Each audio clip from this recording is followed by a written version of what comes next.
You've seen a ghost. You went to go look into something. Why? Said what? Yo, that's bullshit. I don't know if you're going to do this or what, but you best not be saying that shit too loud. I know what he's out doing and it doesn't have anything to do with the Camarilla. I'm not all overly concerned.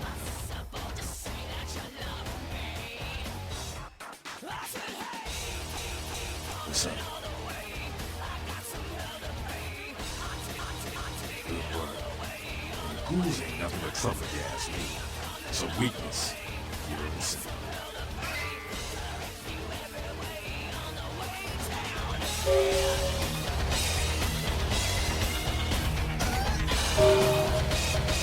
What's all the noise, kiddo? What'd you say to Skelter? Beg your pardon? Ah, bullshit, man. You think you saw Nines. This is a total smear job. LaCroix can't beat Nines head on, so this is how he's gonna shank him. LaCroix ain't gonna make friends on the street with demons. Underhanded shit like that catches up to you. Usually get paid back and created in painful ways. Stay with your own. You do what you gotta do.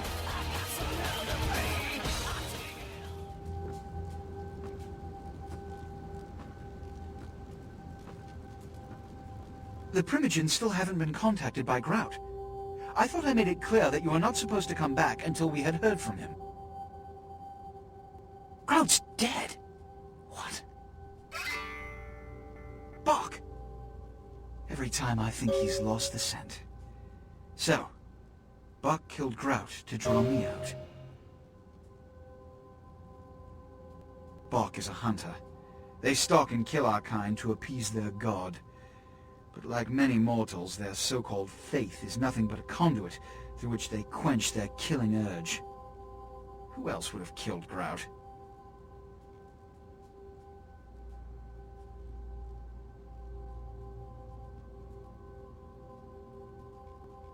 Look at me.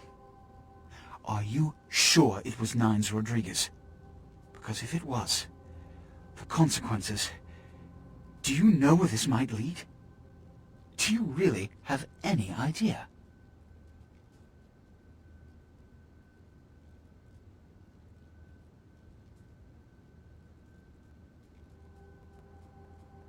It means, under most circumstances, I would call a blood hunt on the murderer immediately.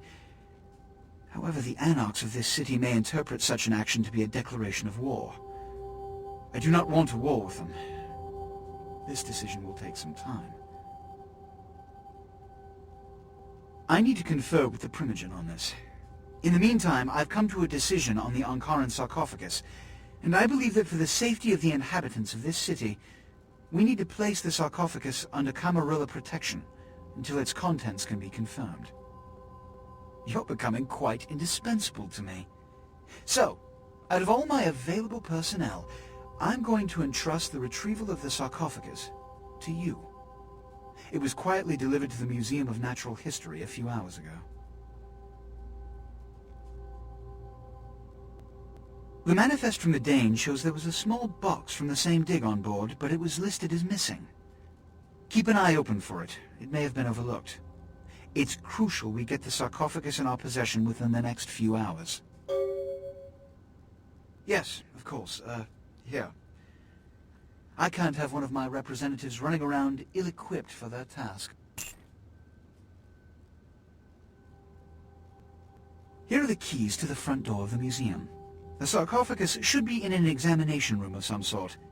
There's a small security staff on site, but I don't want a massacre. Mortals are just as easy to deceive as they are to kill.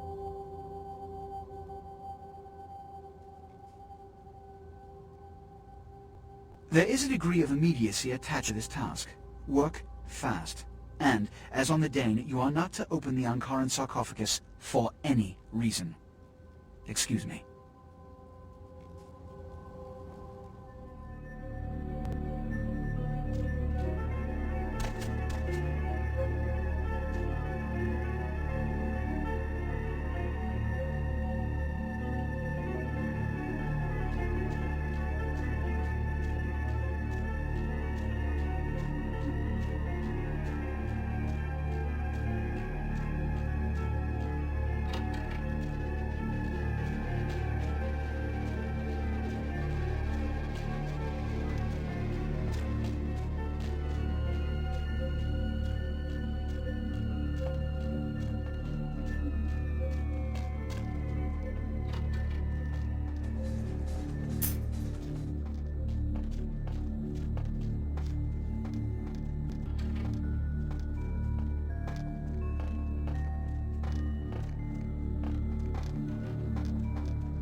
I can't understand why someone would go through the trouble of stealing a box with a very ancient corpse.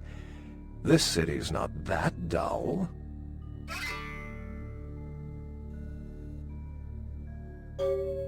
I'm an archaeologist, so I thought I'd indulge in a quick study of this Ankaran sarcophagus everyone's so riled up about. My guess, from what I've read about it, is that it's a Mummian king. I needed confirmation. Since it's missing, I'm inclined to believe it was stolen, or intentionally misplaced, if you like. Clearly, though, it's not here.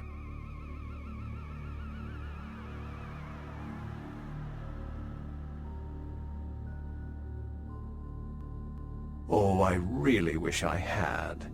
All this speculation about the sarcophagus containing an antediluvian and being a portent of Gehenna is making me cringe. These are the kinds of ridiculous, superstitious assumptions I came here to debunk.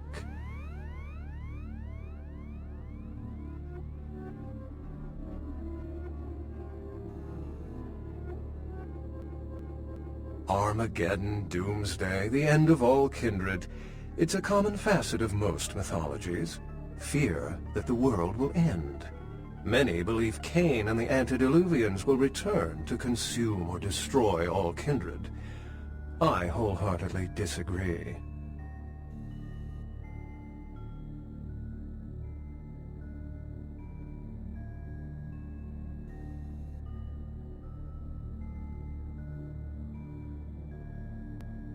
The antediluvians? No one I know has ever met one. But each bloodline or clan supposedly traces its origin to an antediluvian. Some say these grandsires still exist into the present. But then, kindred and kind believe a lot of strange things.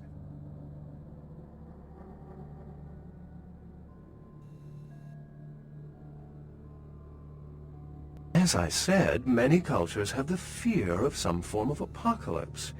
Kindred believed in these stories when they were human, and naturally carried them over into kindred myth.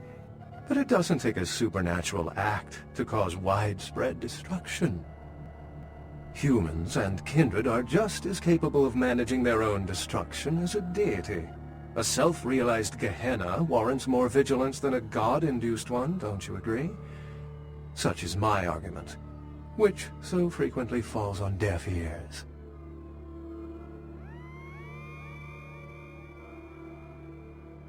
Thin Bloods rarely exhibit features or powers of their clan, and many can't embrace. Some are even rumored to have reproduced. Many kindred are terrified that their weak blood heralds the dissipation of every bloodline. Somewhat of an ignorant reactionary response, don't you think?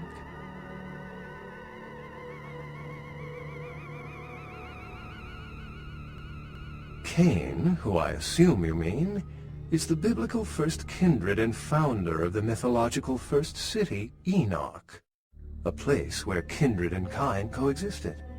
I believe Cain's a figure concocted to personify the transition from nomadic society to agrarian society. That myth, like most, has been twisted by time.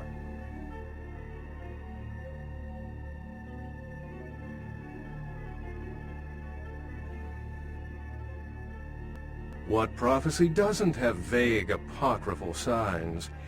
Let's see. The usual ones cited are the appearance of Thin Bloods, Cain sightings, doom, gloom, that route.